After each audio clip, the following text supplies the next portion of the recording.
هذا القرآن يوحدنا السلام علیکم لطريق ورحمۃ اللہ الخير وبرکاتہ۔ يوجهنا الحمدللہ والصلاة والسلام علی خیر خلق اللہ، اما بعد۔ آج آپ کے سامنے 15ویں پارے کا خلاصہ پیش کیا جا رہا ہے۔ اس پارے کے دو حصے ہیں، پہلے حصے میں سورہ بنی اسرائیل اور دوسرے حصے میں سورہ کہف ہے۔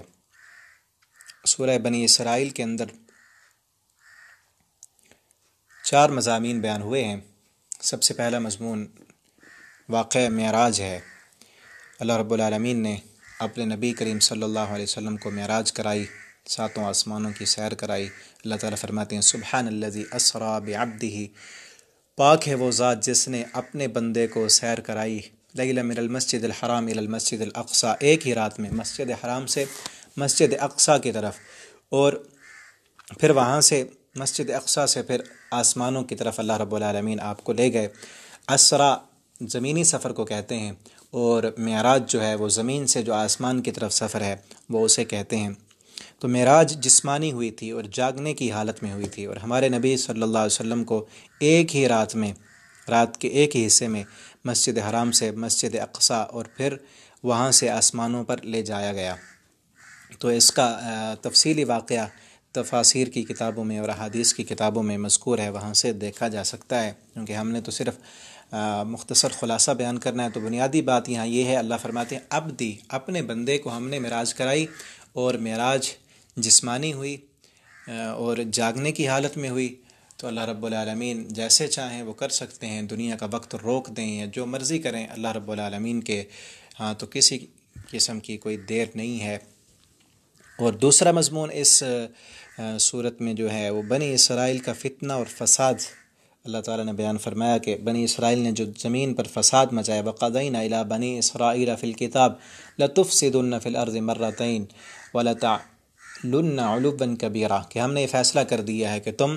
زمین پر ضرور فساد مچاؤ گے۔ تو بنی اسرائیل کو پہلے سے بتا دیا گیا تھا کہ تم لوگ زمین پر 2 مرتبہ فساد مچاؤ گے، چنانچہ انہوں نے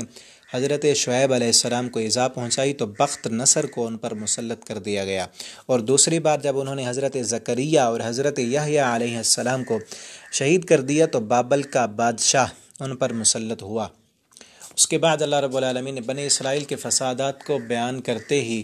ساتھ فرمایا کہ وَيَدْعُ الْإِنسَانُ بِالشَّرِّ دُعَاءَهُ بِالْخَيْرِ، اور انسان جو ہے وہ شر کو بلاتا ہے، خیر سے زیادہ شر کو بلانے لگتا ہے۔ جب وہ دیکھتا ہے کہ میری دنیا میں مشکلات اور پریشانیاں ختم نہیں ہو رہی تو وہ شر کو، موت کو بلانے لگ جاتا ہے۔ اور اللہ تعالیٰ فرماتے ہیں وَكُلَّ إِنسَانٍ أَلْزَمْنَاهُ طَائِرَهُ فِي عُنُقِهِ، ہر انسان وہ جو اپنی بدعمالیاں کرتا ہے نا، ان کے بدعمالیوں کی وجہ سے اسے دنیا میں مشکلات ملتی ہیں، اور اس کا جو طائر ہے اس کی گردن میں لٹکا ہوا ہے، اس کے اپنے اعمال کی، اس کی کرتوتوں کی سزا اسے دنیا میں ملتی ہے۔ اور اللہ تعالیٰ فرماتے ہیں کہ ہم نے جو ہے نا فرشتے مقرر کر دی ہیں، جو بھی تم کرتے ہو وہ لکھے جا رہے ہیں۔ وَنُخْرِجُ لَهُ يَوْمَ الْقِيَامَةِ، ہم اس کتاب کو قیامت کے دن نکالیں گے۔ يَلْقَاهُ مَنْشُورًا، اور کہا جائے گا اقرأ کتابک، اب اپنا نامہ اعمال خود پڑھ لے، کفیٰ بنفسک اليوم علیک حسیبا، اور اپنا حساب خود کر لے، تو خود کافی ہے اپنا حساب کرنے کے لیے۔ اور اللہ رب العالمین نے یہاں پر ایک اہم ترین بات بیان کی ہے کہ جو انسان طالب دنیا ہے اس کو آخرت کبھی نہیں ملے گی۔ جس کا مقصد دنیا میں رہ کر دنیا کمانا ہے، دنیا کی شہرت، دنیا کا پیسہ، دنیا کی عیش و عشرت حاصل کرنا جس کا مقصد ہے، اسے آخرت نہیں ملنے والی۔ آخرت حاصل کرنے کے لیے انسان کا طالب آخرت ہونا ضروری ہے۔ فرمایا من کان یرید العاجلۃ عجلنا له فیہا ما نشاء لمن نرید، جو بندہ دنیا چاہتا ہے، عاجلہ دنیا کو کہتے ہیں جلدی ملنے والا فائدہ، تو عجلنا له فیہا، اللہ فرماتے ہیں ہم دے دیتے ہیں اس کو دنیا، لیکن دنیا دینے کے بھی اصول ہیں۔ فرمایا ما نشاء، جسے ہم چاہتے ہیں اسے دیتے ہیں، ما نشاء جتنا ہم چاہتے ہیں اتنا دیتے ہیں، لمن نرید، اور جس کو چاہتے ہیں اتنا دیتے ہیں۔ ہر طالب دنیا کو دنیا اس کے طلب کے مطابق نہیں ملنے والی، بلکہ دنیا دینے کا بھی اصول ہے۔ اللہ فرماتے ہیں ما نشاء جتنا ہم چاہتے ہیں، لمن نرید، اور جس کے لیے ہم چاہتے ہیں اسے دنیا دے دیتے ہیں طالب دنیا کو۔ پھر فرمایا ثم جعلنا له جہنم، لیکن ٹھکانہ اس کا پھر جہنم ہے، یصلاها مسموما مدحورا، مذمت کیا ہوا، دھتکارا ہوا اس میں ڈالا جائے گا۔ ومن اراد الاخرہ، اور جو بندہ آخرت کا ارادہ رکھتا ہے، آخرت کا فائدہ چاہتا ہے، جنت لینا چاہتا ہے، وسعى لها سعيها، اور آخرت کے شایان شان وہ محنت بھی کرتا ہے، وہ مؤمن، اس حال میں کہ وہ مومن ہو، فاولئک کان سعیهم مشکورا، اللہ فرماتے ہیں اس کی کوشش کی ضرور قدردانی کی جائے گی۔ اور دنیا میں تو معاملہ اللہ تعالیٰ فرماتے ہیں ایسے کلا نمد هؤلاء وهؤلاء من عطاء ربک، کہ دنیا گزارنے کے لیے، زندگی گزارنے کے لیے کھانا اور رزق تو ہم سب کو دیں گے نا، جو طالب دنیا ہے اس کو بھی دنیا دیں گے، اور جو طالب آخرت ہے اللہ فرماتے ہیں دنیا اس کو بھی دیں گے، چونکہ یہ امتحان کی جگہ ہے، تو اس میں رہنے کے لیے اور زندگی بسر کرنے کے لیے زندگی کا ساز و سامان اللہ فرماتے ہیں ہم سب کو دے دیں گے، لیکن آخرت کا جو نتیجہ ہے، جو آخرت کا معاملہ ہے، وہ صرف آخرت اس انسان کو ملنے والی ہے جو طالب آخرت ہو۔ اللہ تعالی ہم سب کو طالب آخرت بنا دیں۔ اور اگلا مضمون تیسرا جو اس صورت میں ہے، اللہ رب العالمین نے اسلامی آداب، چند اسلامی آداب اور اخلاق بتائے ہیں، اس میں سے فرمایا کہ وَقَضَىٰ رَبُّكَ أَلَّا تَعْبُدُوا إِلَّا إِيَّاهُ، تیرے رب نے یہ فیصلہ کر دیا ہے کہ اس کے علاوہ کسی اور کی عبادت نہ کی جائے، وَبِالْوَالِدَيْنِ إِحْسَانًا، اور والدین کے ساتھ بھی احسان کیا جائے، اور وَآتِ ذِي الْقُرْبَىٰ حَقَّهُ وَالْمِسْكِينَ وَابْنَ السَّبِيلِ، قریبی رشتہ داروں کے ساتھ بھی حسن سلوک کیا جائے، مسکینوں کے ساتھ، وابن السبیل، اور مسافروں کے ساتھ، ان کے ہر ایک کے حقوق نبی کریم صلی اللہ علیہ وسلم نے احادیث میں بتائے ہیں، اور خصوصاً والدین کے لیے فرمایا کہ فلا تقل لهما اف، ان کے سامنے اف بھی نہیں کرنا، وقل لهما قولا کریما واخفض لهما جناح الذل من الرحمہ، اور ان کے لیے تم نے اپنی نرمی کا پہلو جو ہے نا وہ جھکا دینا ہے جب وہ بڑھاپے کی عمر کو پہنچ جائیں، اور جب ان میں سے ایک باقی رہ جائے، ایک ان کا ساتھی تمہارا والدین میں سے باپ یا ماں فوت ہو جائے اور ایک باقی رہ جائے، تو ان کے لیے خصوصاً تم نے ان کے لیے نرمی کرنی ہے اور ان کے لیے اپنی نرمی کا پہلو جھکا دینا ہے۔ اور پھر فرمایا کہ ولا تبذر تبذیرا، کہ فضول خرچیاں نہیں کرنی، ان المبذرین کانوا اخوان الشیاطین، کہ فضول خرچی کرنے والے جو ہیں وہ شیطان کے بھائی ہوتے ہیں۔ اور پھر فرمایا کہ فضول خرچی بھی نہیں کرنی، ولا تجعل یدک مغلولۃ الی عنقک، اور بخل سے بھی کام نہیں لینا، بخیلی بھی نہیں کرنی۔ اور آگے فرمایا کہ ولا تقتلوا اولادکم خشیۃ املاق، اپنی اولادوں کو بھوک کے ڈر کی وجہ سے قتل نہیں کرنا۔ یہ سارے اللہ رب العالمین نے جو ہے نا اسلامی آداب اور اخلاقیات بیان فرمائے ہیں کہ اپنی اولاد کو بھوک کے ڈر کی وجہ سے، پہلے قتل ہوتا تھا کہ اولاد پیدا ہونے کے بعد زندہ درگور کر دیے جاتی تھی، لیکن اب جو قتل ہو رہا ہے وہ حمل کو گرا کر اور مانع حمل ادویات کا استعمال کر کے، وجہ پیچھے وہی ہے کہ لوگ بڑھ جائیں گے، آبادی بڑھ جائے گی تو پھر مسائل بڑھ جائیں گے، پھر کھائیں گے کہاں سے؟ اللہ تعالیٰ فرماتے ہیں نحن نرزقهم وإياكم، ہم ان کو بھی رزق دیں گے جیسے تمہیں دے رہے ہیں، تم بھی جو جب پیدا ہوئے تھے ساتھ کچھ نہیں لے کر آئے تھے، تمہیں ہم رزق دے رہے ہیں تو تمہاری اولاد کو بھی ہم دیں گے۔ اس ڈر کی وجہ سے قتل نہیں کرنا، ان قتلهم کان خطأ کبیرا، اس اولاد کا قتل کرنا بہت بڑا جرم ہے۔ آگے فرمایا ولا تقربوا الزنا، زنا کے قریب بھی مت جانا، انہ کان فاحشہ، بے شک یہ بہت بڑی فحاشی کا کام ہے، وساء سبیلا، اور بہت برا راستہ ہے، ولا تقتلوا النفس التي حرم اللہ الا بالحق، اور کسی انسان کو ناحق قتل بھی نہیں کرنا۔ اور آگے فرمایا ولا تقربوا مال الیتیم، یتیم کے مال کے قریب بھی نہیں جانا، اور اس کو اگر تم وارث بن جاؤ یتیم کے مال کے تو اس میں فضول خرچیاں نہیں کرنی، احسن انداز کے ساتھ اس یتیم کے مال کو استعمال کرنا ہے تم نے۔ واوفوا الکیل، اور آگے فرمایا کہ ناپ تول کو جو ہے نا پورا کرنا ہے، جب تم ناپ کر دو کسی چیز کو، وازنوا بالقسطاس، یا وزن کر کے دو تو انصاف کا ترازو تولنا ہے۔ ولا تقف ما لیس لک بہ علم، اور ایسی باتوں کے پیچھے نہیں پڑنا کہ جس کے متعلق تمہیں تحقیق نہ ہو، اس کے پیچھے نہیں پڑے رہنا۔ ولا تمشی فی الارض مرحا، اور فرمایا کہ زمین پر اکڑ کر نہیں چلنا، کیونکہ اکڑ کر چلنے والا انسان اللہ کو پسند نہیں ہے۔ وَلَن تَبْلُغَ الْجِبَالَ طُولًا، کیونکہ تم نہ پہاڑوں کی بلندیوں تک پہنچ سکتے ہو، لَن تَخْرِقَ الْأَرْضَ، اور نہ ہی زمین کا سینہ چیر سکتے ہو، انسانوں تمہاری کوئی حیثیت ہی نہیں، تم تو عاجز ہو، بے کس ہو، تو اللہ کے سامنے جس قدر عاجزی اختیار کرو گے اتنا تمہارے لیے فائدہ ہے۔ اور آگے پھر فرمایا کہ ولا تمشي في الارض مرحا انك لن تخرق الارض ولن تبلغ الجبال طولا كل ذلك کان سیئ عند ربک مکروہ ولا تجعل مع اللہ الہا آخر، اللہ کے ساتھ کسی کو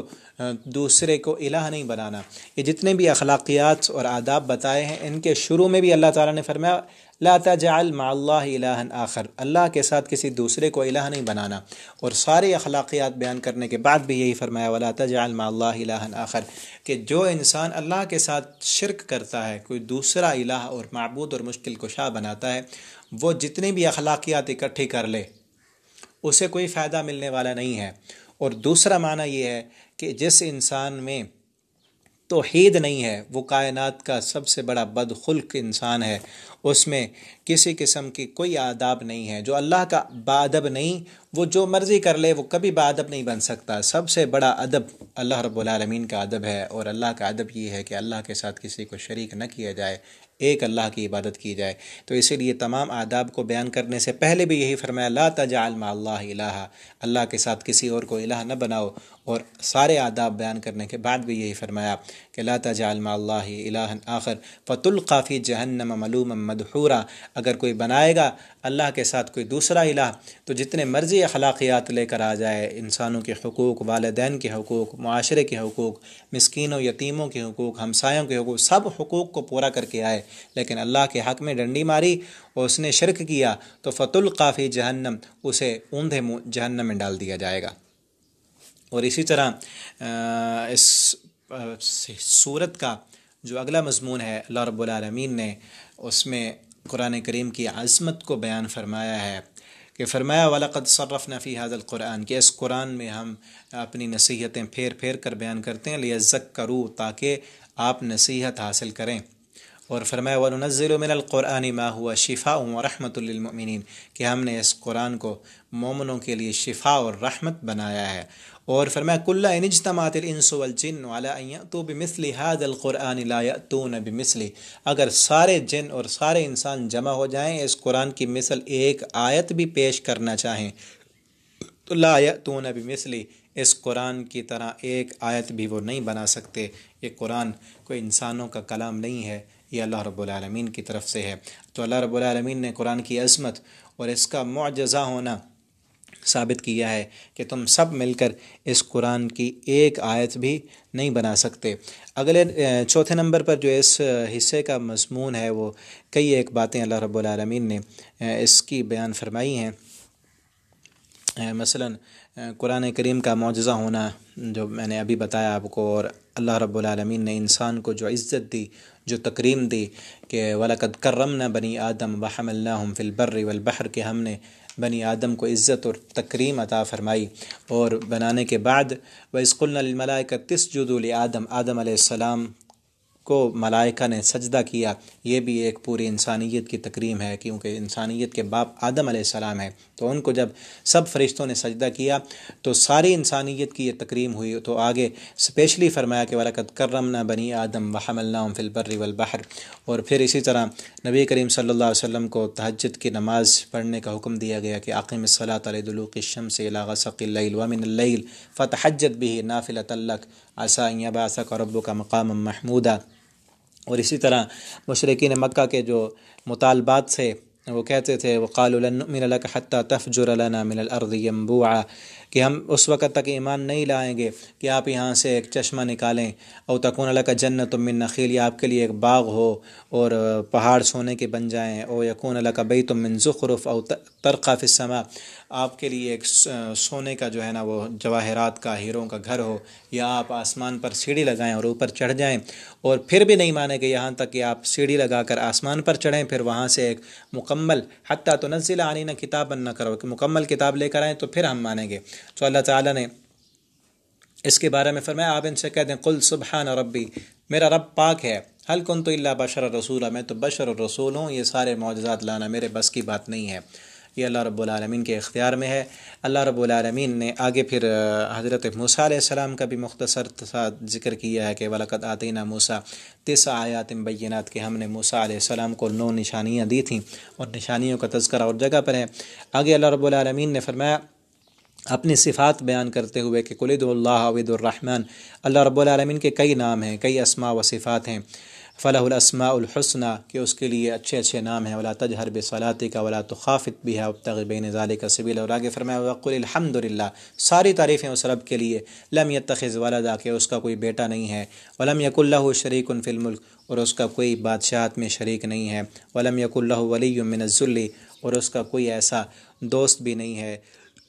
کہ جو اس کو کمزور کر سکے، وکبرہ تکبیرا آپ کبریائیاں اور اس کی بڑائیاں بیان کرتے رہیں۔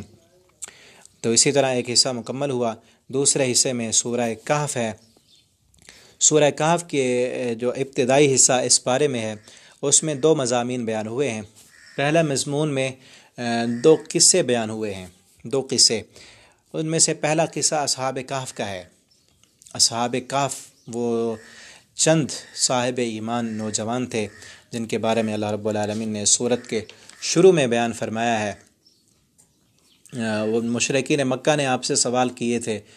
کہ آپ بتائیں کہ اصحاب کہف کون تھے۔ 3 سوال کیے تھے انہوں نے، جس کے جواب میں یہ سورت نازل ہوئی ہے اصحاب کہف کے بارے میں اور ذوالقرنین کے بارے میں۔ تو اللہ رب العالمین نے ان اصحاب کہف والوں کا واقعہ ذکر کیا کہ چند نوجوان تھے، فتیۃ آمنوا بربہم، اللہ فرماتے ہیں چند نوجوان تھے آمنوا بربہم جو اپنے رب پر ایمان لائے تھے، اور وہ اس زمانے میں تھے کہ دقیانوس نامی ایک بادشاہ بت پرستی پر مجبور کرتا تھا، خود بھی بت پرست تھا اور لوگوں کو بھی بت پرستی پر مجبور کرتا تھا، اور ہر ایسے شخص کو وہ قتل کر دیتا تھا جو اس کی شرکیہ دعوت کو قبول نہیں کرتا تھا۔ تو ان نوجوانوں کو ایک طرف مال اور دولت کے انبار اور اونچے اونچے عہدوں پر تقرری اور معیار زندگی کی بلند ترغیبات دی گئیں کہ آپ ہماری طرف آ جائیں، شرک کرنے لگ جائیں تو آپ کو دنیاوی ساز و سامان دیا جائے گا، اونچے اونچے عہدے دیے جائیں گے، دولتوں کے انبار لگا دیے جائیں گے، اور دوسری طرف ان کو ڈرایا اور دھمکایا گیا اور جان سے مار دینے کی ان کو دھمکیاں دی گئیں کہ اگر تم ہمارے مذہب میں نہ آئے تو تمہیں جان سے مار دیا جائے گا۔ تو ان نوجوانوں نے اپنے ایمان کی حفاظت کو ہر چیز پر مقدم جانا اور اسے بچانے کی خاطر وہ نکل کھڑے ہوئے۔ چلتے چلتے وہ شہر سے بہت دور ایک پہاڑ کے غار تک جا پہنچے، راستے میں ایک کتا بھی ان کے ساتھ تھا، اور اس غار میں جا کر انہوں نے ایک دعا کی تھی،